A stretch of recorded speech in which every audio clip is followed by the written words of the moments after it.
السلام عليكم ورحمة الله وبركاته، إزيكم حبايبي عاملين إيه؟ يا رب كلكم تكونوا بخير وبأتم صحة وأسعد الأحوال، اللهم آمين يا رب العالمين.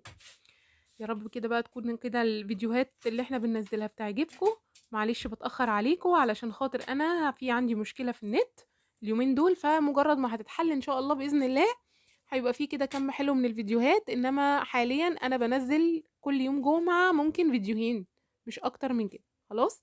فيديو أو 2 كل يوم جمعة.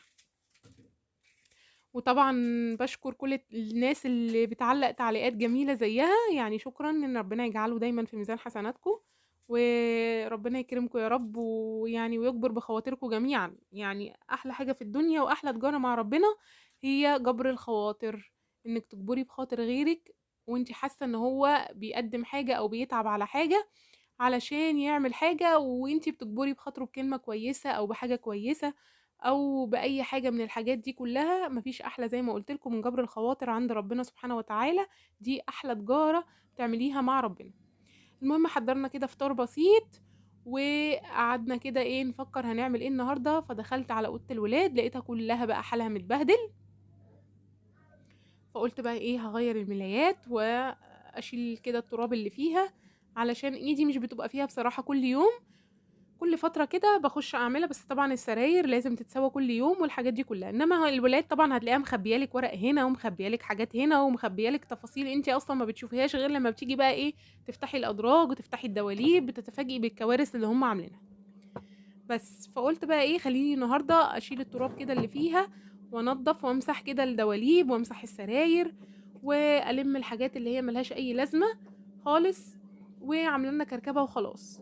بس قبل كمان ما هنطلّع هدوم الشتوي، لإن الهدوم الشتوي دي بتبقى عايزة لها يوم تاني لوحدها، بتاخد وقت طويل أوي مننا، وبعدين بصراحة بيبقى يوم مُتعب جدًا، مُرهق بصراحة إن أنتِ تدخّلي الصيفي وتطلّعي الشتوي ولازم تدخّلي كُلّه متطبّق وتطلّعي كُلّه متطبّق وحوارات بقى. فربنا المستعان ويعيننا جميعًا يا رب، كُلّه طبعًا في ميزان حسناتنا. فدخلت كده بقى إيه، معايا البخاخ بتاعي اللي أنا باستخدمه في كل حاجة بصراحة ده، الفوط اللي هي الميكروفايبر العادية، وبدأت إيه، أبُخ كده على السراير، لإن هنا السراير دي اللي هي اللاكيه خلاص، اللي هي أساسًا الطبقة الناعمة من برّه اللي هي ممكن تمسحيها لو اتوسخت عادي بتتمسح معاكِ وتبقى زي الفل ما بيجرالهاش أي حاجة خالص، تمام؟ وكمان لو حبيتِ إن أنتِ بتبيضيها بتتبيض عادي جدًا ما فيهاش أي حاجة يعني ما فيهاش صعوبة. بس، فرُحت بقى فرشت كده وغيّرت، مسحت السراير الأول ورُحت فرشت الملايات بتاعتنا، وكانت الملايات بقى عاجبة دماديمه جدًا وعايز الملاية أم دبدوب يا ماما، قُلت له: "حاضر يا حبيبي عيوني، أحلى ملاية بدبدوب لأحلى قدّوم." بس، إنما ليلي بصراحة ما بتعترضش، إنما آدم هو اللي على طول معترض، وأنا كمان باعوّدهم كل يوم أي حد بيقوم من السرير بتاعه لازم يروّقه، حتى الولد. علشان بعد كده أنتِ لمّا يكبر هيتعوّد إن هو يقوم يروّق السرير بتاعه، هيتعوّد إن هو يقوم يعمل الحاجة اللي ممكن يحضّر فطار لنَفْسه وما يعتمدش عليكِ إن أنتِ قومي حضّري لي، قومي اعملي لي، علشان بعد كده لمّا يتجوّز ما تجيش والله العظيم يعني بنت الناس اللي إحنا مثلًا هتجوّزيها له أو الكلام ده كُلّه، تدعي على الأم نَفْسها إن أنتِ ما عوّدتيهوش أصلًا إن هو يعتمد على نَفْسه وإن هو يرتّب سريره أو إن هو يساعد مراته أو الكلام ده كُلّه. عارفة لمّا هو بيعمل كده الست دي قد إيه بتدعي لِك، يعني بتدعي مثلًا إن أنتِ مثلًا لمّا بتبقي تعبانة جوزِك مثلًا بيساعدِك أو بيناولِك حاجة أو الكلام ده كلّه، فبتقولي له الله يبارك لك، ربنا يا رب يكرمك، مش عارفة إيه، الكلام ده كلّه. فبصراحة بتدعي كمان لأمه اللي ربِّته على كده، يعني مش بتدعي له هو بس، لأ بتدعي كمان لأمه يعني اللي ربِّتك إن أنت تساعد غيرك وإن أنت تساعد مراتك وده مش عيب. النبي عليه الصلاة والسلام قال: "النساء شقائق الرجال." في كل حاجة، في كل حاجة. حتى في التنضيف، في كل حاجة لازم نشارك بعض، لازم نساعد بعض، لازم إن إحنا اللي تعبان يقوم بالتاني وهكذا، يعني مش معنى إن هو شغل البيت إن هو مش هيعمل، لأ لازم نعوّدهم إن هو يعمله وإن هو صغير، أنتِ بتزرعي فيه الحاجة دلوقتي بيشيب عليها وبيكبر عليها، فبتضطر الست دي بتدعي لِك في يوم من الأيام وتقول الله يبارك لِك، يعني في ناس فعلًا، فعلًا والله العظيم 3 باشوفها ما بتقومش تناول لنفسها كوباية مَيّة. حتى لو أنتِ بتموتي كده بُصّي بتتقطّعي، لا يمكن إنه يناولِك كوباية مَيّة، انسي، مستحيل. ف فبتضطري بصراحة تقولي يعني الله المستعان، هتعملي إيه في الحالة دي؟ مش هتعملي حاجة. فانت الام هي اللي بتربي، هي اللي بتزرع في ابنها انه لما بيكبر هل انت هتساعد الست دي ولا مش هتساعدها، هتساعد نفسك. امك مثلا مرضت في السرير، لا قدر الله مش قادره مثلا تناولك اي حاجه او قادره تعمل اي حاجه، مين اللي هيشيلها في الحاله دي لو هي ما عندهاش غيرك؟ انت. فانت بتحاول ان انت يعني اقول ايه، مش عارفه بصراحه يعني، ازرعي فيه الحته دي، هيكبر ويشيب عليها والكل هيدعيلك. يعني ما تخليش ان ده ولد، لا ما تعملش، خلي كل الحمل على البنت، روقي انتي الاوضه، لانه ولد مش هينفع يعمل، لا مفيش حاجه اسمها ولد مش هينفع يعمل. الولد زي البنت، لازم يعمل زي البنت، ولازم يرتب سريره ويرتب اوضته. وكمان خليه، انت عليك نظافه الاوضه مره وهي مره، مش بس في السراير، لا، اكنس انت الاوضه مره وهي مره. لازم المشاركه، لازم تعوديهم ان هم يشاركوا بعض، مش لا انت ولد هتقعد وهي بنت هي اللي هتشتغل. مش الكلام ده، الكلام ده غلط جدا جدا جدا، وانت اللي هتجنيه بعد كده، انت اللي هتتعبي بعد كده. فخلي الاتنين ايديهم في ايدين بعض ويساعدوا بعض. واول ما يصحوا كده من النوم، رتب سريرك، وانت حبيبتي رتبي سريرك، ويلا على الاوضه، شوف مين النهارده اللي هيكنس الاوضه وهيرتبها، واللي هيكنس ويرتب كويس دي مني حاجه حلوه. لازم يتشجع الطفل باي حاجه، اي حاجه. انا بعمل كده دلوقتي مع ولادي بصراحه. حتى لو هو كمان مثلا بيمسك مثلا الكوفرته بتاعته او الحاجه بتاعته ما بيعرفش يطبقها، فبيجي يقول لي، يجي مثلا يعيط عياط، انا مش عارف اطبقها، ممكن تطبقها لي؟ اقول له حاضر عينيا، تعالى وانا هعلمك كمان هي بتطبق ازاي، وانا ممكن اساعدك لغايه ما توصل ان انت تتعلمها. بكده هو بصي خلاص هيحط في دماغه وهو شايف اخته ان هي بترتب، وان انتي بتقولي لها برافو وشطوره، وادم كمان هيكبر ويعمل معاكي وهيبقى كويس وهيرتب، هيطبق كويس وهيبقى شاطر واشطر منك كمان. فبتبداي تزرعي الحته دي في الولاد من هم صغيرين، علشان ما يتعبوش بعد كده وهم كبار. لو انتي لا قدر الله جرالك حاجه، او اتجوز مثلا بنت ناس وحصل لها اي حاجه، فلا فيعرف ان هو يشيل مسؤوليه بيته ومسؤوليه مراته. وزي ما قلت لكم، النساء شقائق الرجال في كل حاجه، في كل حاجه، حتى في حاجه البيت يعني. لازم الاتنين يساعدوا بعض. خلاص، مفيش حاجه اسمها ده ولد ومش هيعمل، لا خالص، ده غلط، ودي تربية من الأم نفسها، غلط جدا جدا يا جماعة صدقوني. خلاص، فلازم نعودهم كده، يصحوا من النوم ترتب سريرك وترتب اوضتك، واوضتك تبقى نظيفة وزي الفل، علشان بعد كده تبدأ ان انت بقى ايه، خلاص تشوف كل اللي وراك، سواء مذاكرة سواء صلاة سواء الكلام ده كله. فتبدأ ان انت تاخد حياتك تبقى كلها كده بادئة بترتيب ومرتبة ومنظمة. هو هيكبر ويشيب على كده ويتعود على كده، وكل اللي هيشوفه بالطريقة دي هيدعيلك. تمام. بس ممكن لو سنه اصغر من كده هيبقى مثلا مهرجل، مش متعود على كده، لا انتي واحده واحده ابدأي ازرعي فيه النقطه دي، ابدأي حببيه في ان هو يعمل الحاجات دي، ابدأي ان انتي شجعيه بان انتي هتجيبي له حاجه حلوه، ان انتي هتعملي له حاجه كويسه هو بيحبها. طب كان نفسك في ايه وانا اجيبه لك؟ طب كان نفسك في ايه وانا اعمله لك؟ وبصوا البط ده والوز بتاع دماديمه، يعني دول اهم حاجه، اهم الحيوانات بتاعه دماديمه لازم تتحط في الاوضه. بصوا لازم احطهم له كده، ولو ما لقاهمش، فين حيواناتي؟ فحيواناته على المكتب، اهم حاجه الحيوانات بتاعت قدوم. بس بصوا بقى، لقيت بقى رتبت الاوضه ومسحت كل الكلام ده كله وتراب، يعني مش قادره اقول لكم رغم ان انا بعمل كل يوم.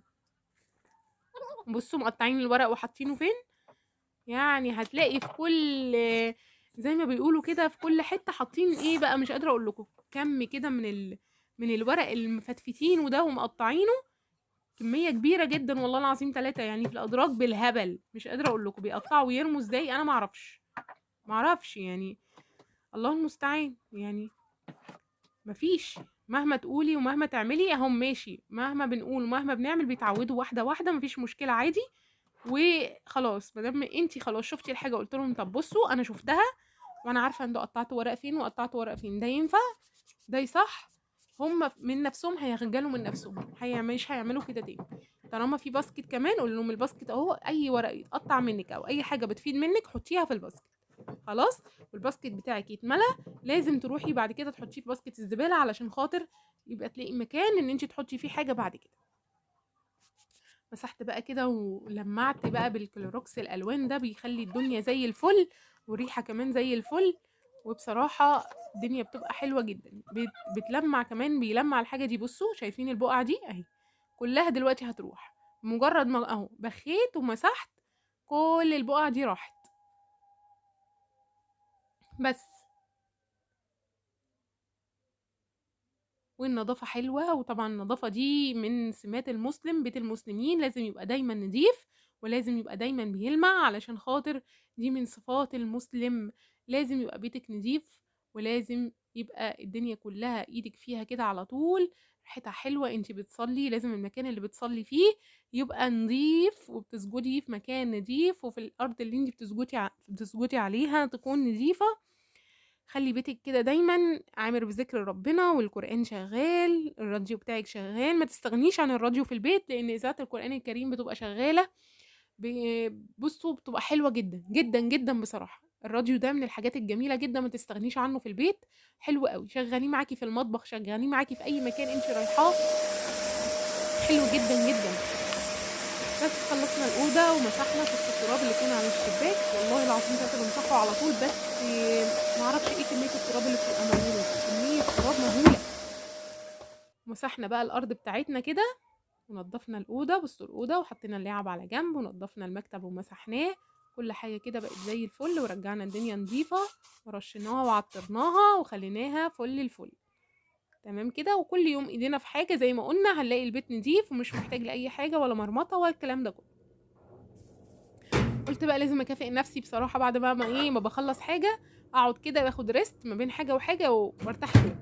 ما تخليش شغلك كله مستديم كده ورا بعض، لا ادي ريست لنفسك في النص، هتلاقي نفسك ان انت ارتحتي وحابه ان انت تعملي. انما لما ترهقي نفسك مفيش اعز من الصحه. ويعني من اصعب انواع الخيانه زي ما بيقولوا هي خيانه الصحه، ان صحتك تخونك وانك ما تقدريش تعملي حاجه، والله العظيم بجد. لان مفيش حد بيساعد حد، ومفيش حد هيعمل حاجه لحد. فانت اللي شايله نفسك، وانت اللي شايله مسؤوليه بيتك، وانت اللي متحمله كل حاجه. فمفيش حد هيساعدك ابدا، مهما لو هيساعدك مره مش هيساعدك التانية. انسوا المستحيل. فيعني زي ما بقول لكم كده، ساعدي نفسك. انت اللي شايله بيتك، ما تخليش صحتك دايما تخونك، لان دي من اصعب انواع الخيانات، هي خيانه الصحه نفسها، ان صحتك تخونك ما تقدريش تقومي من مكانك او تروقي حتى سرير موجود في البيت عندك، او تكنسي او الكلام ده كله. فخلي الدنيا كده ايه، واحده واحده، مش كلها متكربسه فوق دماغنا، واحده واحده، والدنيا هتمشي وتبقى زي الفل برضه.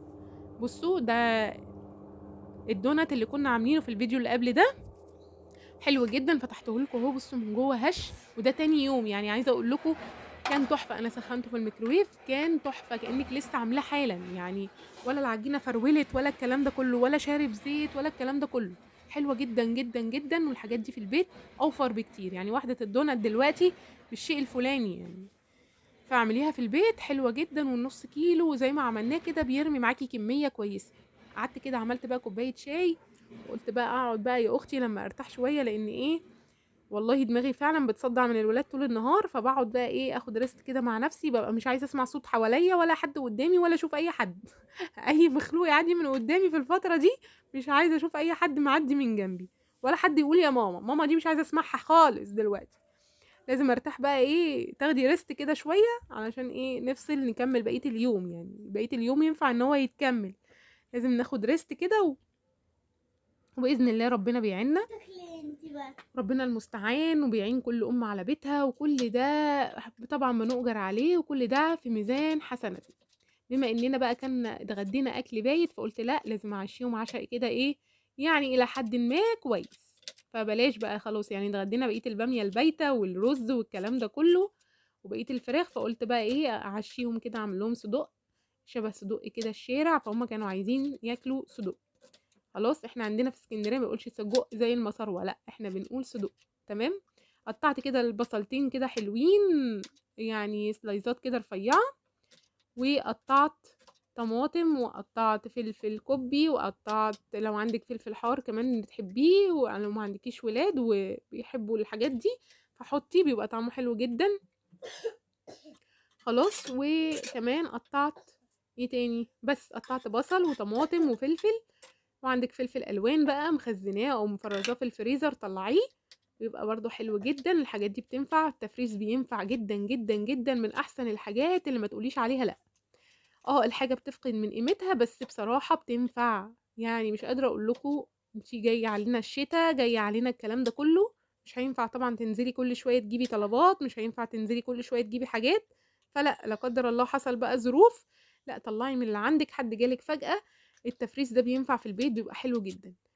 هاتي كده لو ما عندكيش ديب فريزر يا حبيبة قلبي، حوشي وهاتيه، بجد حلو جدا وبينفع جدا جدا في كل بيت، من الحاجات المهمة اللي لازم تكون موجودة عندك في البيت. تمام كده، قطعنا بقى كل الخضار بتاعنا الجميل علشان نعمل كده بقى ايه صدوق الشارع الحلو ده. بس بدل بقى ما بنعمله في الشارع، احنا عارفين احنا ايه بناكل من البيت وشاطرين، منجيبش الكلام ده كله دلوقتي من الشارع. خلاص. وادي فلفله كمان كوبي اهي حمرا، وكان عندي والله فلفل الوان بس قلت لا خلاص على ايه، انا عندي فريش فهطلع من الفريش. لما تلاقي عندك بقى فريش والحاجات دي كلها، استخدمي الفريش، استفيدي بفوائده وهو لسه طازه، وخلي المتخزن متخزن هينفعك في يوم تاني. بس مش اكتر من كده. حطيت بقى كده مكعب زبدة صغير على النار، مش اكتر من كده، هو مكعب صغير خالص يعني حاجة لا تذكر. تمام. واديت بقى ايه، نزلت بالصدق بتاعي علشان ينزل الدهون بتاعته. خلاص، انا مش هستخدم اي دهون تانية خالص غير مكعب الصغير اللي هو لا يذكر ده بتاع الزبدة. ونزلت عندي الصدق علشان اديله تشويحة كده على النار، وبرده مش هضيف اي توابل. انا خلاص كده يعني هستغل كل التوابل اللي موجودة فين، موجودة في الصدوق، هو مليان توابل، فلو حطيتي هيبقى التوابل بتاعته كتيرة قوي، مش هيبقى حلو خالص يعني، هيبقى اوفر قوي التوابل اللي فيه كتير. فخليكي كده معتمدة على التوابل اللي موجودة في الصدوق ومش اكتر من كده. واحنا لما بنشوحه هي ايه بتنزل مع الدهون، فبتطعم كل الاكل او الخضار اللي موجود معانا. هنا لقيت بقى ان الطاسه بتاعتي هتبقى صغيره، فقلت ايه اجيب الوok الكبيره دي، وهنزل بقى بالبصلايه تتكرمل كده وتدبل مع الصدق بتاعي، وهنزل بعديها بالطماطم والفلفل الاتنين مع بعض، وهديهم تشويحه كده على النار. وبعد ما اشوحهم شويه كده واسيبهم فتره كده حبه حلوين يعني على النار، هنزل بنص كوبايه من الميه علشان تديني كده صوص حلو للصدق بتاعي، يبقى طعمه جميل جدا. بس وزي ما قلت لكم ملح وفلفل، مش اكتر من كده، وملح كمان مش كتير، دوقي الحاجه لقيتيها محتاجه، لان الصدق بيبقى فيه توابل، مش محتاجه خلاص بتعتمدي على كل اعتمادك الكلي على التوابل اللي موجوده فين في الصدق بتاعك. زودت كده شويه ميه وخلاص، سبت بقى ايه الطماطم تنزل الصوص بتاعها مع البصل مع الكلام ده كله، بتبقى تحفه، والبصل كان مسكر وطعمه تحفه بصراحه في الصدق. خلص بقى ايه الطبق بتاعي الجميل اهو، تحفه بالبخار بتاعه، سبته بقى ايه تكتك على النار كده مع نفسه اهو، تحفه تحفه تحفه. مش سيبنا بقى كل الحاجات دي تكتك على النار معانا، وكان عندنا طبق الجبنه القديمه الجبار بالفلفل والطحينه، اوه مش قادره اقول لكم، طبق البطاطس. والحمد لله على كده، اللهم دي مع نعمه ويحفظها من الزوال يا رب. كده الفيديو بتاعنا خلص، لايك وشير وسبسكرايب للقناه، ومع الف سلامه حبايب قلبي.